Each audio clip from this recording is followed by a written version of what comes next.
কালো বিড়ালকে লক্ষ্য করে বলেছিলাম, হে রেলের কালো বিড়াল, হেফাজতের নেতা কর্মীরা সুবহানাল্লাহ পড়তে পড়তে পালিয়ে যায় নাই, বরং তারা সুবহানাল্লাহ আলহামদুলিল্লাহ পড়তে পড়তে বাংলার 56,000 বর্গ মাইলে ছড়িয়ে পড়েছে। বিপ্লবের নতুন ভিত তৈরি হচ্ছে। হেফাজতের নেতা কর্মীরা 13 সালে সারা বাংলাদেশে ছড়িয়ে পড়ে 2024 সালের জুলাই মাসে আবার তারা ঢাকার রাজপথ দখল করেছিল।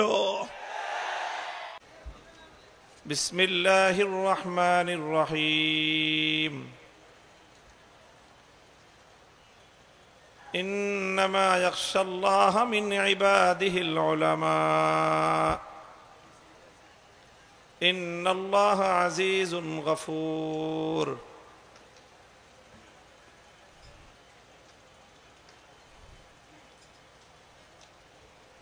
বারাকাল্লাহু লানা ওয়া লাকুম ফিল কুরআনিল আযীম। ওয়া ক্বালা রাসূলুল্লাহি সাল্লাল্লাহু আলাইহি ওয়াসাল্লাম ইয়াহমিলু হাযাল ইলমা মিন কুল্লি খালাফিন উদুলুহু ينفون عنه تحريف الغالين وانتحال المبطلين وتاويل الجاهلين. صدق رسول الله صلى الله عليه وسلم. بارك الله لنا ولكم في القرآن العظيم ونفعنا وإياكم بالآيات والذكر الحكيم. اللهم صل على محمد وعلى آل محمد كما صليت على إبراهيم وعلى آل إبراهيم إنك حميد مجيد. اللهم بارك على محمد وعلى آل محمد كما باركت على إبراهيم وعلى آل إبراهيم إنك حميد مجيد. محترم حضرات علماء کرام, সমবেত ইসলাম প্রিয় নবী প্রেমিক তাওহীদি মুসলমান ভাই ও বন্ধুগণ, উত্তর চট্টগ্রামের ঐতিহ্যবাহী আলামিন সংস্থার 3 দিনব্যাপী আজিম উশান মাহফিলের ইসলামী মহাসম্মেলনের সর্বশেষ দিবসের শেষ লগনে আমরা এখন উপনীত। দেশের বরেণ্য উলামায়ে কেরাম গুরুত্বপূর্ণ সার নির্যাস আলোচনা পেশ করেছেন। এখন আর নাতি দীর্ঘ আলোচনা করার প্রয়োজন নেই। আমি আপনাদের সামনে আপনাদের একজন দ্বীনী ভাই, গায়রাতে ঈমানিয়া থেকে এবং আমাদের আকাবির এবং আসলাফ পূর্বসূরীদের কর্মধারা, তাদের মানহাজ, তাদের মাসলাক, এই জাতীয় বিষয়গুলো নিয়ে আমাদের বর্তমান প্রজন্মের জন্য কিছু রাহনুমাই, কিছু দিক নির্দেশনা নিয়ে পর্যালোচনা করব। নিজের পক্ষ থেকে কোনো কথা বলার ইচ্ছা আমি রাখি না। আমরা আমাদের সালাফের একটা খুব প্রসিদ্ধ কথা, আমাদের যারা এলেম নিয়ে, উলামাদের কথা নিয়ে, তারিখ এবং ইতিহাস নিয়ে আমরা যারা আলোচনা করি, পর্যালোচনা করি, আমাদের কাছে একটা মাকুলা, একটা বর্ণনা খুবই প্রসিদ্ধ আছে। হযরতে হাসান বসরি রহমতুল্লাহ আলাইহির একটা সুপ্রসিদ্ধ কথা, লাউ আন্না আহলাল ইলমি সানুল ইলম ওয়া ওয়াদাউহু ইনদা আহলিহি লাসাদু বিহি আহলা জামানিহিম, যে যারা আলেম, আল্লাহ পাক রব্বুল আলামিন যাদের কাছে আসমানি ইলমের আমানত দান করেছেন, সেই উলামারা যদি তাদের ইলমের সম্মান রক্ষা করত, উলামারা যদি ইলমের হেফাজত করত, বা উলামারা যদি ইলমের হেফাজত করে, লাসাদু বিহি আহলা জামানিহিম, ইলমের মাধ্যমে আল্লাহ পাক রব্বুল আলামিন আলেমদের কাছে যুগের নেতৃত্ব তুলে দিবেন। ওয়ালাকিন বাযালুহু লিআহলিদ দুনিয়া লিয়ানালু মিন দুনিয়াহুম ফাহানু আলাইহিম। কিন্তু যুগে যুগে দুর্ভাগ্যজনকভাবে যারা ইলমের দিকে মানসুব, মুনতাসিবিনা ইলাল ইলম, যাদেরকে আলেম বলা হয়, আলেম হিসাবে সমাজে যারা পরিচিত, সেই আলেম শ্রেণীর মধ্য থেকে কিছু মানুষ এমন তৈরি হয়েছে, তারা এলেমটাকে দুনিয়াদারদের কাছে বিক্রি করে দিয়েছে দুনিয়া হাসিল করার জন্য, দুনিয়ার স্বার্থ উদ্ধার করার জন্য, দুনিয়ার টাকা পয়সা হাসিল করার জন্য, দুনিয়ার মান মর্যাদা অর্জন করার জন্য, অথবা দুনিয়ার ক্ষমতার হালুয়া রুটি ভাগবটোয়ারা পাওয়ার জন্য তারা এলেমকে দুনিয়াদারদের পায়ের সামনে কোরবান করে দিয়েছে। বিনিময়ে তারা কি পেয়েছে? দুনিয়ার ক্ষমতা পেয়েছে না দুনিয়ার মর্যাদা পেয়েছে? না তারা দুনিয়ার কোনো স্বার্থ উদ্ধার করতে পেরেছে। ফাহানু আলাইহিম, বরং যেই সকল দুনিয়াদারদের কাছ থেকে দুনিয়া হাসিল করার জন্য আলেম নামধারী কিছু লোক দুনিয়াদারদের পায়ের সামনে এলমে দ্বীনকে যারা কোরবান করেছে, ফাহানু আলাইহিম, সর্বপ্রথম তারা সেই সকল দুনিয়াদারদের দ্বারাই লাঞ্ছিত হয়েছে। অত্যন্ত গুরুত্বপূর্ণ তারিখী একটা কথা, কোরআন এবং হাদিসের দ্বারা শতভাগ সমর্থিত এই কথা। হাদিসের মধ্যে রাসূল আকরাম সাল্লাল্লাহু আলাইহি ওয়াসাল্লাম উম্মতকে সতর্ক করেছেন যে তোমাদের মধ্যে একদল আলেম এমন হবে, তারা বলবে যে আমরা নাআতিল উমারা, যে আমরা দুনিয়ার ক্ষমতাবানদের কাছে যাব। কেন? যে দুনিয়ার ক্ষমতাবানদের কাছ থেকে, ক্ষমতাসীনদের কাছ থেকে কিছু দুনিয়ার ভাগবটোয়ারা, কিছু টাকা পয়সা, কিছু ক্ষমতা যদি আমরা তাদের কাছ থেকে নিয়ে নিতে পারি, ওয়ানাতাজিলু বিদীনিনা, আমাদের দ্বীন আমরা তাদের কাছ থেকে রক্ষা করব, শুধু তাদের কাছে যাব, দুনিয়ার পোটলাটা নিয়েই আমরা সেখান থেকে চলে আসব। কথা বুঝতেছেন আপনারা আমার? অনেক আলেমের এরকম মাঝে মাঝে চিন্তা হয় যে আমরা দুনিয়ার ক্ষমতাবানদের কাছ থেকে ওনাদের কাছে যাব, গিয়ে তাদের কাছ থেকে শুধু দুনিয়াটা হাসিল করেই চলে আসব। আল্লাহর পয়গম্বর মুহাম্মদ আরবি সাল্লাল্লাহু আলাইহি ওয়াসাল্লাম বলেছেন, লা ইয়াকুনু যালিক কামা লা ইউজতানা মিনাল কাতাদি ইল্লা শাউক। মনে রেখো, মান্দার কাছে যাবা, কাঁটাদার বৃক্ষের কাছে যাবা, আর মনে করবা সেখান থেকে শুধুমাত্র ফুলটা হাসিল করে ফুল পেরে নিয়ে দৌড়ে চলে আসবা, সেই কাঁটাওয়ালা গাছের কাঁটা তোমার গায়ে বিদ্ধ হবে না। এই কথা মনে করে যারা কাঁটাদার বৃক্ষের কাছে শুধুমাত্র ফুল অর্জন করতে যাও, তোমরা বোকার স্বর্গে বসবাস করো। কামালা ইউজতানা মিনাল কাতাদি ইল্লা শাউক, যেই গাছে শুধু কাঁটা আছে সেখানে গেলে কোনোদিন ফুল পাবে না, সেখান থেকে কাঁটার আঘাতই তুমি পাবে। মুহতারাম হাজিরিন, আজ আমরা এমন একটা ঐতিহাসিক সময়ে উপনীত, এই সময়ে বিশেষ করে এই বাংলাদেশের সরজমিন, এই বাংলা আমাদের অতীত ঐতিহ্যের বাংলাদেশ, শত শত বছর ধরে যে বাংলার মাটিকে আমাদের পূর্বসূরীরা প্রথমে নিজের মাথার ঘাম পায়ে ফেলে মাথার ঘাম দিয়ে মাটিকে সিক্ত করেছেন, তারপর রাতের অন্ধকারে মাটিতে চোখের অশ্রু দিয়ে মাটিকে সঞ্জীবিত করেছেন, এরপরে মাটিতে বুকের রক্ত ঢেলে দিয়ে মাটিকে উজ্জীবিত করেছেন। সেই মাটির সর্বশেষ আশ্রয় এবং ভরসার স্থল এই জাতির আলেম সমাজ।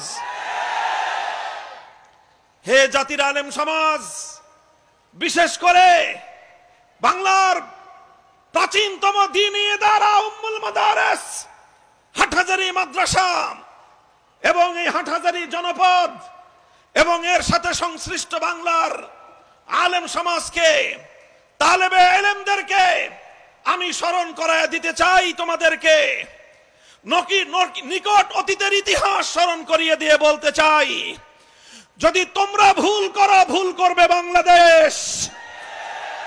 তোমরা যদি অটল অবিচল থাকতে না পারো, ধ্বংস হবে বাংলাদেশ। তোমরা যদি অবিচল এবং অটল থাকতে পারো রক্ষা পাবে বাংলাদেশ। আমার এই কথাটা কারো কাছে অতিরঞ্জিত বলে মনে হতে পারে, কেউ মনে করতে পারে আমি একজন তালিবুল ইলম হিসেবে আমি আলেমদের সম্মানকে অতিরঞ্জিত করে বলছি। আল্লাহ, আল্লাহর কসম খেয়ে বলি, আমি আমার এই জীবদ্দশায় বাংলাদেশের ইতিহাস যতটুকু আমি দেখেছি, যতটুকু আমি ইতিহাসের পাতা থেকে পড়েছি, আমি দেখেছি বারবার এ বাংলার ক্রান্তিকালে আলেম সমাজ তারা এই বাংলাদেশের এই জমিনের স্বাধীনতা, এই জাতির স্বকীয়তা রক্ষার জন্য দুর্বেদ্য প্রাচীরের মতো দাঁড়িয়ে গেছে। তারা হলো আলেম সমাজ। দেখো 2013 সালের ইতিহাস পর্যালোচনা করো। 2013 সাল খুব বেশি দিন আগের কথা নয়, মাত্র এক যুগ আগের কথা। 12 বছর আগের বাংলাদেশ, বাংলাদেশের 2013 সালের ফেব্রুয়ারি মার্চের বাংলাদেশ যদি কেউ পর্যালোচনা করো, বাংলাদেশের স্বাধীনতার, বাংলাদেশের আকাশে, বাংলাদেশের ঈশান কোণে কালো মেঘ ছেয়ে গিয়েছিল। বাংলাদেশের আকাশে কাল বৈশাখীর পূর্বাভাস দেখা দিয়েছিল। বাংলাদেশের স্বাধীনতা বিপন্ন হওয়ার পথে ছিল। বাংলাদেশের মুসলমানদের ঈমান এবং ইসলাম ধ্বংস হয়ে যাওয়ার দ্বার প্রান্তে উপনীত ছিল। আমরা তখন দেখেছিলাম একদিকে বাংলাদেশ, আরেকদিকে ইসলাম বিপন্ন হওয়ার পথে। কি হয়েছিল? কিভাবে স্বাধীনতা এবং ইসলাম একসাথে বিপন্ন হওয়ার পথে ছিল আমরা দেখেছি তখন। আমি 2013 সালের ফেব্রুয়ারি মাসের কথা বলছি, আমি 2013 সালের মার্চ মাসের কথা বলছি। বাংলাদেশের প্রতিটি প্রত্যন্ত অঞ্চলে, প্রতিটি পাড়ায় পাড়ায়, গ্রামে গ্রামে, বাজারে বাজারে আমাদের বিভিন্ন জায়গায় বিভিন্ন দায়িত্ব পালনের জন্য বিচরণ করতে হয়। প্রায় প্রতিদিন সন্ধ্যায় দেশের কোনো না কোনো প্রত্যন্ত অঞ্চলের গ্রামগঞ্জ, শহর নগর দিয়ে আমাদেরকে অতিক্রম করতে হয়। আমরা তখন দেখতাম সন্ধ্যাবেলায় গ্রামের একটা বাজারের ভিতর দিয়ে অতিক্রান্ত হলেও আমরা দেখতাম সন্ধ্যাবেলায় কিছু মানুষ মঙ্গল প্রদীপ নিয়ে দাঁড়িয়ে আছে। মুসলমানদের দেশ, 90% মুসলমানের দেশ। এই দেশটাকে মুসলমানরা এমনিতেই মাগনা মাগনা খরিদ করে নাই, বুকের রক্ত দিয়ে কিনেছে। এই রক্ত দিয়েছে দেশের মুসলমান। 1905 সালে সাম্প্রদায়িক উগ্র রবীন্দ্রনাথ ঠাকুর বাবুদের এই বঙ্গভঙ্গ রদ নামের সাম্প্রদায়িক সহিংস আন্দোলনের বিরুদ্ধে দেশের মুসলমানদেরকে রক্ত দিতে হয়েছে। রক্ত দিয়ে এই পূর্ব বাংলায় কলকাতার দাদাবাবুদের আধিপত্য খর্ব করেছিল মুসলমানেরা। 47 সালে দিল্লির গোলামীর জিঞ্জিরকে ছিন্ন করে স্বাধীন বাংলার মাটিতে মুসলমানদের আলাদা আবাস ভূমি গড়ে তুলেছিল এদেশের আলেম সমাজের নেতৃত্বে। দীর্ঘ সংগ্রাম, দীর্ঘ ইতিহাস। যেই মুসলমানরা একটি মুসলিম জাতিসত্তা গঠন করবার জন্য কখনো পূর্ববঙ্গ, কখনো পূর্ব পাকিস্তান, কখনো বাংলাদেশ নামে এই ভূখণ্ডকে কখনো মাথার ঘাম দিয়ে, কখনো চোখের অশ্রু দিয়ে, কখনো বুকের রক্ত দিয়ে সিঞ্চিত করেছে, সেই দেশে সন্ধ্যা হতে না হতেই বাজারে বাজারে মঙ্গল প্রদীপ জ্বলে। দেখলে মনে হয় গোটা দেশে 90% যেন হিন্দু। 90% মুসলমানদের দেশটাকে, ইসলামী তাহজিব তামাদ্দুনকে ধ্বংস করে তারা হিন্দুয়ানি কালচার বাংলার প্রত্যন্ত অঞ্চলে প্রজ্বলিত করে দিয়েছিল। বাংলাদেশের নাভি, বাংলার প্রাণ কেন্দ্র, একদিকে পিজি হাসপাতাল, একদিকে বারডেম হাসপাতাল, একদিকে জাতীয় জাদুঘর, আর একদিকে ঢাকা বিশ্ববিদ্যালয়। বাংলাদেশের ঢাকার শহরের প্রাণ কেন্দ্রের এই গুরুত্বপূর্ণ সড়কের মধ্যখানে বসে দিন রাত 24 ঘন্টা বাংলাদেশের স্বাধীনতার বিরুদ্ধে কার্যকলাপ পরিচালিত হয়। সেখানে একটা ভিন্ন সরকার প্রতিষ্ঠা করা হয়। সেই সরকারের নাম ছিল ইমরান এইচ সরকার। সেই সরকারের কলকাঠি নাড়ানো হতো পার্শ্ববর্তী দেশ থেকে, যেখান থেকে তাদের জন্য প্রতিদিন শত শত ড্যাগ পোলাও বিরিয়ানি রান্না হয়ে ওখানে এসে শাহবাগের সেই চত্বরে পোলাও বিরিয়ানি সেটা বন্টন হতো। সেই দেশ থেকে উস্কানি দিয়ে, আশকারা দিয়ে বাংলার রাজধানী মসজিদের শহর ঢাকার প্রাণকেন্দ্রে বসে বাংলাদেশ থেকে ইসলামকে বিতাড়িত করবার প্রকাশ্যে তারা যুদ্ধ ঘোষণা করেছিল। এই ছিল 2013 সালের বাংলাদেশের চিত্র। দীর্ঘ ইতিহাস বলবো না, কয়েকটা শব্দ বললাম। 2013 সালের জানুয়ারি, ফেব্রুয়ারি, মার্চের ইতিহাস তোমরা পর্যালোচনা করে দেখো। 2013 সালের জানুয়ারি, ফেব্রুয়ারি, মার্চ এই 3 মাসের শুধুমাত্র জাতীয় পত্রিকাগুলো যদি তোমরা কেউ পাও, পত্রিকাগুলোর অফিস থেকে, অতীত স্মৃতির থেকে, পাঠাগারগুলো থেকে তোমরা পড়ে দেখবা, তোমরা অনুমান করতে পারবা সেই সময় বাংলাদেশের কি অবস্থা ছিল। একদিকে শাহবাগ থেকে ইমরান এইচ সরকাররা ঘোষণা করত পতাকা উঠবে, হাজার হাজার শহীদের রক্তে রঞ্জিত লাল সবুজের পতাকা উঠত। শাহবাগ থেকে ইমরান এইচের সরকাররা ঘোষণা করত পতাকা নামবে। তাদের নির্দেশে জাতীয় সংসদ ভবন, সচিবালয়, সমস্ত সরকারি অফিসের পতাকা নেমে যেত। ইমরানের সরকার ঘোষণা দিলে বাংলাদেশের সবচেয়ে গুরুত্বপূর্ণ সরকারি অফিস, আদালতের প্রাণকেন্দ্র, সচিবালয় থেকে সমস্ত সচিব এবং সরকারি আমলারা রাস্তায় এসে দাঁড়ায় থাকলো লাইন ধরে। কেন দাঁড়ায় রয়েছেন? বলে যে মানববন্ধন। কে বলেছে? ইমরানের সরকার, সরকারি নির্দেশ, এই জন্য আমরা রাস্তায় দাঁড়ায় আছি। এই ছিল বাংলাদেশ, এই ছিল বাংলাদেশের ইসলামী কালচার। হিন্দুয়ানি সংস্কৃতির দাপটে বাংলা থেকে, বাংলার মাটি থেকে ইসলামী তাহজিব তামাদ্দুন ভুলণ্ঠিত হওয়ার পর্যায়ে ছিল। ওই সময় ইসলামী তাহজিব তামাদ্দুন ভুলণ্ঠিত হওয়ার পর্যায়ে ছিল। ওই সময় নারী প্রতিটি ঘর থেকে আওয়াজ করে আজাদি শরীয়ত আত্মচিৎকার শোনা যেত, আল্লাহর কাছে তারা ফরিয়াদ করত, রব্বানা আখরিজনা মিন হাযিহিল কারিয়াতিজ যালিমি আহলুহা ওয়াজআল লানা মিন লাদুনকা ওয়ালিয়্যান ওয়াজআল লানা মিন লাদুনকা নাসীরা। দাও হিন্দুত্ববাদের আগ্রাসন থেকে ইমানদারদেরকে তুমি মুক্তি দাও। তুমি একজন নেতা পাঠাও, একজন রাহবার পাঠাও। গোটা বাংলার রাতের অন্ধকারে মুসলমানদের ঘরগুলোতে এই ফরিয়াদ উচ্চারিত হতো। এই ফরিয়াদ উচ্চারিত হতে হতে সেই ফরিয়াদ আল্লাহর আরশে কবুল হলো। আল্লাহর আরশ থেকে কবুল হওয়ার পর হাটহাজারীর এই দারুল হাদিসের মসনদ থেকে ঠিক জাতির ত্রাতা হিসেবে আবির্ভূত হলেন এক মহামানব। নাম ছিল তার শাইখুল ইসলাম আল্লামা আহমদ শফী। সেখানে এই বাংলাদেশকে, বাংলার মানুষকে, বাংলার ইসলাম এবং মুসলমানদের ঐতিহ্যকে রক্ষা করবার জন্য হিন্দুত্ববাদের বিরুদ্ধে রণহুঙ্কার দিয়ে ময়দানে নেমেছিলেন একজন মর্দে মুজাহিদ। সেই মর্দে মুজাহিদের নাম আল্লামা জুনায়েদ বাবু নগরী।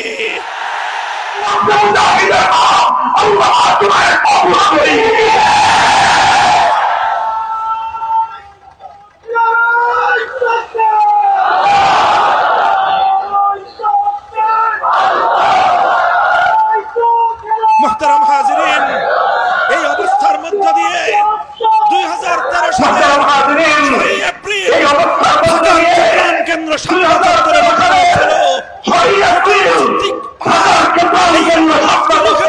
জন্য বাংলাদেশকে অচল করে দিল। ফ্যাসিবাদী শেখ হাসিনার নেতৃত্বে মুরগি চোরা শাহরিয়ার কবিরদের দল হেফাজতে ইসলাম বাংলাদেশকে রুখে দেওয়ার শপথ গ্রহণ করলো। শাইখুল ইসলামের সৈনিকেরা, বাংলার মুসলমান সিংহ শার্দুলেরা শপথ নিল, নৌপথ, রেলপথ, রাজপথ অবরোধ করতে পারবা, শাপলা চত্বরে হেফাজতের কর্মীদের অগ্রযাত্রা রুখে দিতে পারবা না। বাংলাদেশের সাক্ষী 50 বছরের সমস্ত রেকর্ড ব্রেক করে শাপলা চত্বরে মার্চের কাফেলা মিলিত হয়েছিল। 6 এপ্রিল থেকে 5 মের ইতিহাস। এরপরের ইতিহাস বাংলার প্রতিটি অঞ্চলে অঞ্চলে হেফাজতে ইসলামের ছড়িয়ে পড়বার ইতিহাস। এরপরের ইতিহাস প্রতিটি জেলায় জেলায় হেফাজতের শানে রিসালাতের ইতিহাস। এরপরের ইতিহাস বাংলার প্রতিটি প্রান্ত থেকে হিন্দুত্ববাদী কালচারাল আগ্রাসনকে ঝাঁটাপেটা করে বিদায় করবার ইতিহাস। সেই ইতিহাসের সর্বশেষ অধ্যায় রচিত হয়েছিল 5 মে ঐতিহাসিক শাপলা চত্বরে। শাপলা চত্বরে অনিঃশেষ এক মুসলমানদের শাহাদাতের যাত্রা শুরু হয়েছিল। কয়েক লক্ষ লক্ষ মানুষের এক অনিঃশেষ যাত্রা ছুটেছিল। বাংলার 50 বছরের ইতিহাসের সর্বশেষ সর্ববৃহৎ গণজমায়েত হয়েছিল শাপলা চত্বরে। নবী প্রেমিক জনতা সেদিন ফ্যাসিবাদের বিরুদ্ধে রুখে দাঁড়িয়েছিল, রক্ত দিয়েছিল, জীবন দিয়েছিল। শাপলা চত্বর থেকে নিয়ে শুরু করে ঢাকার সেই চিটাগাং রোড পর্যন্ত প্রায় শত শত মুসলমান হেফাজত কর্মী আল্লাহর নবীর সৈনিকদের শাহাদাতের রক্তে মাটি থেকে হিন্দুয়ানি অপবিত্র কালচার ধুয়ে মুছে পবিত্র হয়েছে। হে মুসলমান, হে সন্তানেরা আমাদের, হে ইসলামের সৈনিকেরা, তোমাদেরকে মনে রাখতে হবে ইতিহাস। যখন আমার দেশের স্বাধীনতাকে, আমার দেশের ঐতিহ্যকে হিন্দুত্ববাদের অপবিত্রতার দ্বারা কালিমা যুক্ত করার চেষ্টা করা হয়েছিল, আমরা সেদিনে মাটিকে পবিত্র করেছিলাম পানি দিয়ে ধুয়ে নয়। আমরা বুকের তাজা শাহাদাতের রক্ত দিয়ে বাংলার মাটিকে পবিত্র করেছি। শেখ হাসিনা চেয়েছিল 6 মের সূর্য ওঠার আগে আমার শহীদ ভাইদের রক্তের দাগ পানি দিয়ে ধুয়ে ফেলতে, চেয়েছিল পানি দিয়ে মুছে ফেলতে, চেয়েছিল আমার শহীদ ভাইদের শাহাদাতের রক্ত নিয়ে জাতীয় সংসদে দাঁড়িয়ে উপহাস করতে। কিন্তু পাগলি জানতো না, সে জানতো না যে পানি দিয়ে ধুয়ে, পানি দিয়ে শহীদের রক্ত মুছে ফেলা যায় না। সে জানতো না যে মিথ্যাচারের মাধ্যমে শাহাদাতের ইতিহাসকে মুছে ফেলা যায় না। সে ঘোষণা করেছিল শাপলা চত্বরে আমার শহীদ ভাইয়েরা নাকি বুকের মধ্যে রং মেখে শুয়েছিল। সংগ্রামী সাথী ও বন্ধুগণ, শেখ হাসিনার এক লেসপেন্সার ছিল, সেই সময়ে তাকে বলতো রেলের কালো বিড়াল। মনে আছে? রেলের কালো বিড়াল, মানে রেল মন্ত্রী ছিল কালো বিড়ালের মতো। এই জন্য দেশের মানুষ আদর করে তার নাম দিয়েছিল রেল বিভাগের কালো বিড়াল। সেই কালো বিড়াল ঘোষণা দিয়েছিল, হেফাজতের নেতা কর্মীরা সুবহানাল্লাহ পড়তে পড়তে শাপলা চত্বর থেকে পালিয়ে গিয়েছে। আমি তার বক্তব্যের কাউন্টার করেছিলাম।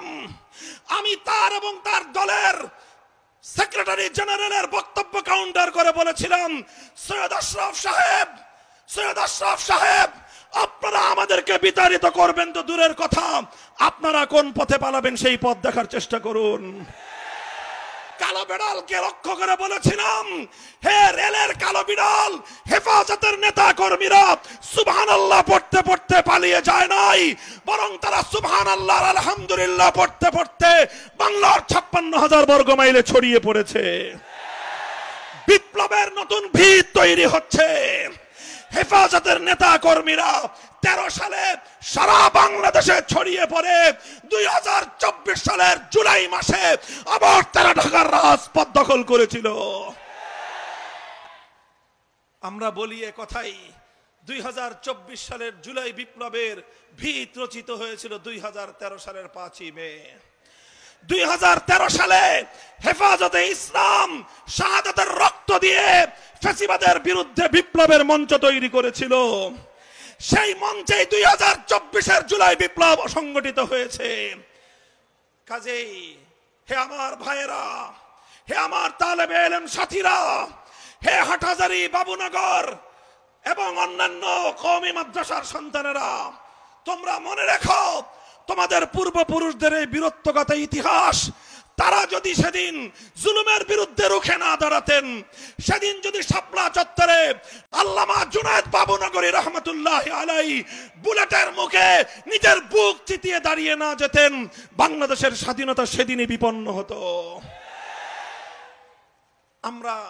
আমি আমার সর্বশেষ যে পয়গামটা তোমাদেরকে দিয়ে যেতে চাই, আমি বলছি, হে আলেম সমাজ, আমাদের ত্যাগ এবং কোরবানির মাধ্যমে আল্লাহ পাক রব্বুল আলামিন আমাদের ইজ্জত লিখে রেখেছেন।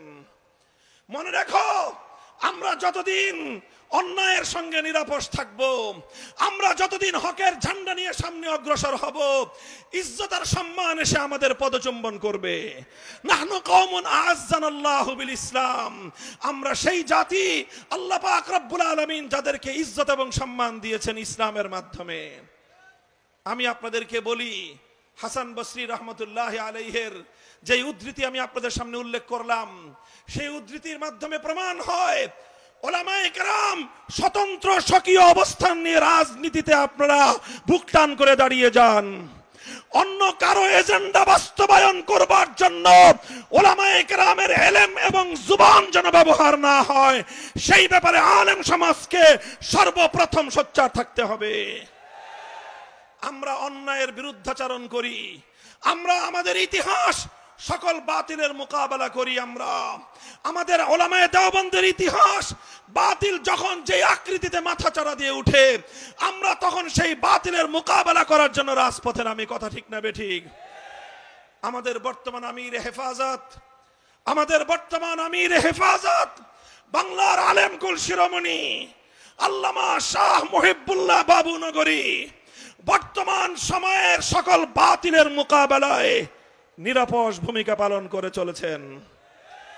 আল্লামা জুনায়েদ বাবুনগরীর প্রধান হাতিয়ার হিসেবে, তার প্রধান সৈনিক হিসেবে জালিম শাহী ফ্যাসিবাদী শেখ হাসিনা মামুনুল হককে চিহ্নিত করেছিল। আমি তার টার্গেট ছিলাম না, তার টার্গেট ছিল আল্লামা জুনায়েদ বাবুনগরী। তিনি জুনায়েদ বাবুনগরীর হাতকে দুর্বল করতে চেয়েছিলেন, তিনি জুনায়েদ বাবুনগরীর সংগ্রামকে ব্যর্থ করে দিতে চেয়েছিলেন। তিনি মনে করেছিলেন মামুনুল হক জুনায়েদ বাবুনগরীর সৈনিক, মামুনুল হককে তোমরা অচল করে দাও, জুনায়েদ বাবুনগরী অচল হয়ে যাবে। আল্লামা জুনায়েদ বাবুনগরীর ভয়ে শেখ হাসিনা প্রতিটি মুহূর্তে শঙ্কিত থাকতো। এই জন্য আমি মনে করি, এবং এটা আমি বারবার বলে আসছি, শেখ হাসিনা অন্যায় ভাবে, ষড়যন্ত্রমূলক ভাবে সে তার শত্রুকে চিহ্নিত করে সর্বপ্রথম আল্লামা আহমদ শফি রহমতুল্লাহ আলাইহিকে তারা শহীদ করেছে। তাকে শহীদ করে সেই শাহাদাতের দায়ভার চাপিয়ে দিতে চেয়েছে আল্লামা জুনায়েদ বাবুনগরীর উপর। এরপরে যখন দেখেছে এটা দিয়ে তার কাজ হয় নাই, আল্লামা জুনায়েদ বাবুনগরী রহমতুল্লাহ আলাইহিকে ষড়যন্ত্রমূলক ভাবে তাকে হত্যা করেছে, শহীদ করেছে। শহীদে ইসলাম আল্লামা জুনায়েদ বাবুনগরী রহমতুল্লাহ আলাইহি চলে গেছেন। আমাকে যারা জুনায়েদ বাবুনগরীর সৈনিক মনে করত, আমি সেই ইসলাম বিদ্বেষী চক্রের সামনে স্পষ্ট ঘোষণা দিতে চাই, আল্লামা জুনায়েদ বাবুনগরী চলে গেছেন, মুহিবুল্লাহ বাবুনগরী আছে। মামুনুল হক যেরকম জুনায়েদ বাবুনগরীর দক্ষিণ হস্ত ছিল, মামুনুল হক আল্লামা মুহিবুল্লাহ বাবুনগরীর সৈনিক হিসেবে ভূমিকা পালন করে যাবে।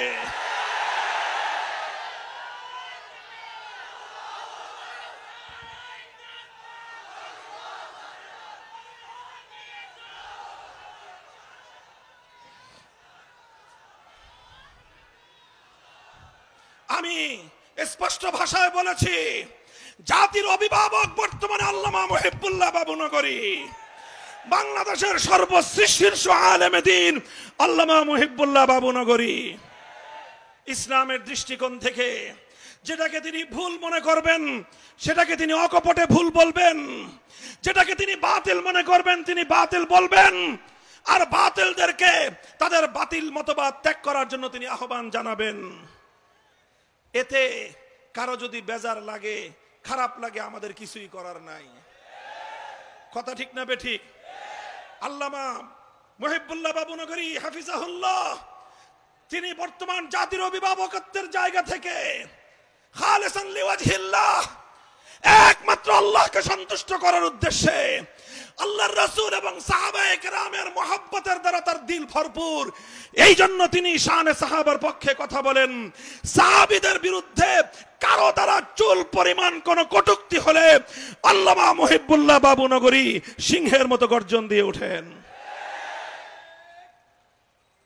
ওনার আঞ্চলিক কথাবার্তার, আঞ্চলিকতার এই সকল মার পেছে কেউ যদি ওনার এই বক্তব্যকে ওনার ব্যক্তিত্বকে, ওনার নেতৃত্বকে প্রশ্নবিদ্ধ করতে চাও, আমার স্পষ্ট ঘোষণা, আমাদের সঙ্গে প্রথমে মোকাবেলা করতে হবে। 2 নম্বর কথা, আল্লামা মুহিবুল্লাহ বাবুনগরী কাউকে খুশি করার জন্য কারো বিরুদ্ধে কথা বলেন না। খুশি করতে চান একমাত্র কাকে? চিৎকার করে বলে একমাত্র কাকে? আল্লাহকে খুশি করা তার মাকসাদ, আল্লাহর রাসূলকে খুশি করা তার মাকসাদ। এই জন্য তিনি শানে রিসালাতের কথা বলেন, এই জন্য তিনি শানে সাহাবার কথা বলেন। আল্লাহকে খুশি করার জন্য শানে রিসালাত, রাসূলকে খুশি করার জন্য শানে সাহাবা, এটাই হলো মুহিবুল্লাহ বাবুনগরী। তবে অনেকে আছেন যারা কোন ক্ষমতাবান, বর্তমান ক্ষমতাবান অথবা অতীত ক্ষমতাবান অথবা সম্ভাব্য ক্ষমতাবানদেরকে খুশি করার জন্য ইসলামী এজেন্ডাকে আপনার রাজনীতির মাঠে নিয়ে আসেন। আমি তাদেরকে সতর্ক করব, খবরদার, ইসলামের কথা ইসলামের স্বার্থে বলবেন। ইসলামের কথা কোন বাতিল মতবাদের সমর্থনের জন্য বলবেন না। যদি বলেন, রাজপথে আপনারা আমাদেরকে আপনাদের প্রতিপক্ষ হিসেবে পাবেন। মুহতারাম হাজিরিন, আমি আমার কথা সমাপ্ত করব। আখেরি পয়গাম আমার মদিনাতে, এই বসেন, সর্বশেষ পয়গাম মদিনায়। আল্লাহ নবী মদিনা সনদের মাধ্যমে একটা নতুন রাষ্ট্রের সূচনা করেছিলেন। আপনারা জানেন? জানেন? কথা বলেন না কেন? মদিনা সনদের মাধ্যমে একটা নতুন রাষ্ট্রের সূচনা করেছিলেন। সেই মদিনায় 3টা জাতি বসবাস করত, মুসলিম, ইহুদি আর হলো মুশরিক এবং পৌত্তলিক। 3 জাতির মধ্যে চুক্তি হয়েছিল, শান্তি চুক্তি। কেউ কারো বিরুদ্ধে যুদ্ধ করবে না, কেউ কারো বিরুদ্ধে শত্রুকে সাহায্য করবে না, কেউ কারো বিরুদ্ধে উস্কানি দিবে না। সর্বপ্রথম এই চুক্তি ভঙ্গ হয়েছিল ইহুদি গোত্র বনু কাইনুকায়ের মাধ্যমে। ঘটনা সিরাতের কিতাবের মধ্যে, ইতিহাসের কিতাবের মধ্যে বিস্তারিত লেখা হয় যে একজন মুসলিম নারী, সম্ভ্রান্ত মুসলিম নারী বাজারে গিয়েছে পণ্য খরিদ করতে। বাজারে বসে তিনি কোনো একটা দোকানদারের পণ্য, কোনো গম, জব অথবা খেজুর দেখতেছিলেন। পেছন থেকে এক ইহুদি, দুষ্ট এক ইহুদি, চরিত্রহীন এক লম্পট ইহুদি এসে সেই মুসলিম সম্ভ্রান্ত নারীর কাপড়, পরিধেয় বস্ত্র, সেই বস্ত্রের যে ইজার অর্থাৎ নিম্নাঙ্গে পরিধেয় বস্ত্র, যেটাকে আমরা বর্তমানে আমাদের বাংলার আঞ্চলিক ভাষায় কোথাও পেটিকোট বলা হয়, ছায়া বলা হয়, এই জাতীয় কাপড় মদিনার নারীরা পরতেন। ওনার নিচের কাপড়টাকে পেছন দিক দিয়ে কাটা দিয়ে ওনার পিঠের সাথে যেই কাপড় পরিহিত, উপরের জামা, সেই জামার সাথে আটকে দিয়েছে। দুষ্টামি করলো, ষড়যন্ত্র করলো, একজন মুসলিম নারীর ইজ্জত নিয়ে সে ছিনিমিনি খেললো। মুসলিম নারী বিষয়টা বুঝতে পারেন নাই, এটা হয়েছে তার অবচেতনে। দোকান থেকে যখন তিনি তার প্রয়োজন সেরে দাঁড়িয়ে গেলেন, দাঁড়িয়ে যাওয়ার সাথে সাথে তার পিঠের পিছন দিকে বিদ্ধ, শরীরের নিম্নাঙ্গের কাপড় আটকানো, সুতরাং দাঁড়ানোর সাথে সাথে নিম্নাঙ্গে পরিহিত, শরীরের নাভির নিচে পরিহিত কাপড়টা পিঠের উপরে উঠে গেল। কি ভয়াবহ এক চিত্র! সম্ভ্রান্ত একজন নারী বাজারের মধ্যে শত শত মানুষের সামনে তার সতর খুলে গেল। তিনি চিৎকার করে বেহুশ হয়ে মাটির মধ্যে পড়ে গেলেন। দৃশ্যটা দেখলেন একজন সাহাবী, একজন মুসলিম, তার এক বোনের আর্তচিৎকার শুনলেন। মুসলমান সমাজের সামনে তাদের এক নারীর ইজ্জত সম্ভ্রমের উপর এক দুরাচার ইহুদির এইভাবে ষড়যন্ত্র আর হস্তক্ষেপ করতে দেখলো। দেখার পরে কি করলো তারা? নীরব হয়ে বসেছিলেন। কি করলেন? নিশ্চুপ হয়ে বসেছিলেন না দেন দরবার করবেন সেই অপেক্ষা করলেন? না, কোনো কিছু করেন নাই। তিনি দেখেছেন কোন ইহুদি এই ষড়যন্ত্র করেছিল। ওই ইহুদিরা মুসলিম নারীর এই অসম্মান দেখে অট্টহাসিতে ফেটে পড়ল। হাতে তালি মেরে মেরে তারা আনন্দ উল্লাস করতে লাগলো। এদিক দিয়ে মুসলিম আমার বোন, আমাদের মা, এক মুসলিম নারী বাজারে অপমানিত হয়ে শত শত মানুষের সামনে রাস্তায় বেহুশ হয়ে লুটিয়ে পড়লেন। এই দৃশ্য এক মুসলিম যুবক দেখে বরদাস্ত করতে পারলেন না। তার কোষবদ্ধ তরবারি কোষ থেকে মুক্ত করে সেই দুরাচার ইহুদির গর্দানের উপরে এক আঘাত করে দেহ থেকে তার কল্লা আলাদা করে দিলেন। মুসলমান নারীর ইজ্জত নিয়ে ছিনিমিনি খেলবে যে এই কুলাঙ্গার, আল্লাহর জমিনে বেঁচে থাকবার কোন অধিকার তার নাই, কোন অধিকার তার নাই। এই ঘটনার পর সঙ্গে সঙ্গে পাল্টা আরেক ইহুদি সেই মুসলিম যুবকের উপর আক্রমণ করলো। আক্রমণ চালিয়ে সেই মুসলমানকে শহীদ করে দিল। বাজারে তিনটা ঘটনা ঘটলো। আমার এক মুসলিম বোনের ইজ্জত নিয়ে ছিনিমিনি খেলা হলো, এক দুরাচার ইহুদিকে জাহান্নামে পাঠানো হলো, আর সেই মুসলমান এক বোনের ইজ্জতের আব্রুর নিরাপত্তা রক্ষা করতে গিয়ে এক মর্দে মুজাহিদ মুসলমান সাহাবী শাহাদাতের রক্ত দিয়ে মদিনার জমিনে ইসলামের বিজয়ের কেতন, ইসলামের ইতিহাসকে তিনি গৌরবান্বিত করলেন। এরপরের ইতিহাস দুই গোত্রের মধ্যে একটা যুদ্ধ ভাব ছড়িয়ে পড়ে।